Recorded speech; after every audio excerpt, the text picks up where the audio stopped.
with Khalid Mustafa Medani, who's a Sudanese affairs analyst and chair of the African Studies program at McGill University. Really good to have you with us, Khalid. Can I start with the latest on the ground there? We're hearing now that the airport in Marawi has been taken over. Meanwhile, there have been calls for the RSF to be disbanded. Explain to us, how did the two sides fracture so badly? Because as we know, the army chief al-Burhan and the head of the RSF both sit on that powerful military council. So how did relations deteriorate? Well, that's an important central question, precisely because they had cooperated so much, not only in the conflict in Darfur, but as you probably know, they also cooperated to upend the very fragile coalition or partnership between the civilians and the military in October 25th, leading to that coup and continued protest.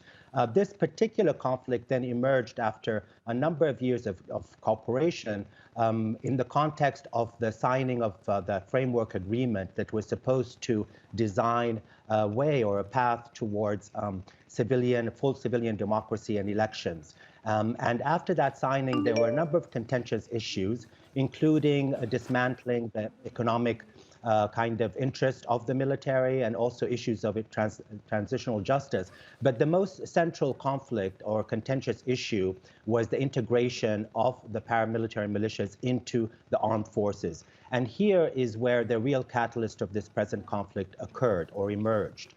Immediately after that, Hemeti Mohammed Hamdan Dagalo redeployed or increased the deployment of his troops in Khartoum and also attempted to take over the airbase in Medawi in northern Sudan. It's really that kind of disagreement between Hemeti and the head of the Sudan Armed Forces, Abdel Fattah al-Burhan, that really led to this really deep conflict. Basically, from both their perspectives, it's now a zero-sum game. Whoever gets to win this conflict gets to be the head of the military and potentially, from their perspective, the head of the country over time in the transitional period. Yes, and Khalid, we know that violence has erupted for a third day now. How do you see this ending? I mean, you're saying it's a zero-sum game, that either side has to prevail, but is that the likely outcome in your view, that one side will have to be victorious over the other, or can some sort of a compromise be struck between the two sides? I am hopeful, cautiously, that the problem is both sides are quite adept at this kind of fighting. Perhaps the Hemeti's troops and militias may be even more adept at the kind of street fighting that we see in Khartoum. So the question becomes, will there be an outright victory, or will there be a conflict, a military stalemate? For example, the clip you showed about the RSF stating that they've taken over the airport in Medawi. There's also another clip in social media where the army is saying just that and showing also different images with respect to the airport in Medawi. So there are conflicting kind of reporting in terms of who's winning this particular conflict.